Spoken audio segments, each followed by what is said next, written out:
बिस्मिल्लाहिर्रहमानिर्रहीम अस्सलाम वालेकुम। एक दफ़ा का जिक्र है कि एक किसान से उसकी खानदानी और बहुत ही कीमती घड़ी गुम हो गई और उसे ये भी याद नहीं आ रहा था कि उसने आखिरी बार घड़ी कहाँ रखी थी। उसने जहन पर जोर दिया तो उसे याद आया कि आखिरी बार जानवरों के बारे में उसने घड़ी पर टाइम देखा था। इसके बाद उसे कुछ याद नहीं आ रहा। लिहाजा उसने बाड़े का ज़रा ज़रा छान मारा और घड़ी को तलाश करता रहा, लेकिन घड़ी को ढूंढने में कामयाब ना हो सका। थक हार कर घर से बाहर निकला तो देखा कुछ बच्चे खेल कूद में लगे हुए।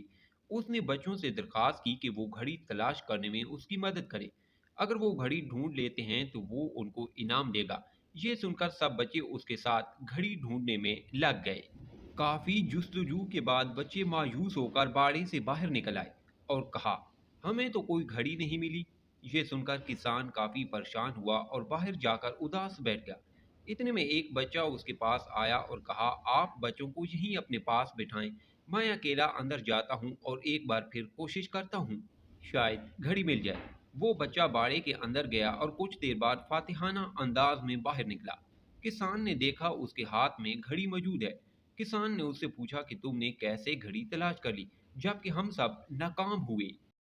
बच्चे ने जवाब दिया, मैंने ज्यादा मेहनत नहीं की, सिर्फ जाकर खामोशी से जमीन पर बैठ गया और अपने जहन को घड़ी की टिक टिक की तरफ मरकूज किया।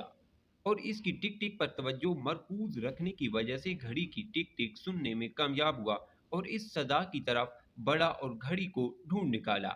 नतीजा, हमें भी हर रोज अपने जहन को पुरसकून माहौल मुहैया करना चाहिए, क्योंकि जहन मुकम्मल पुरसकून माहौल में मुस्बित और मुफीद अफकार सोचता है। इस पैगाम को दूसरों तक पहुंचाइए ताकि अल्लाह किसी की ज़िंदगी आपके ज़रिए बदल दे। स्टोरी पसंद आई है तो लाइक और कमेंट करें, चैनल पर नहीं हुआ है तो सब्सक्राइब करें।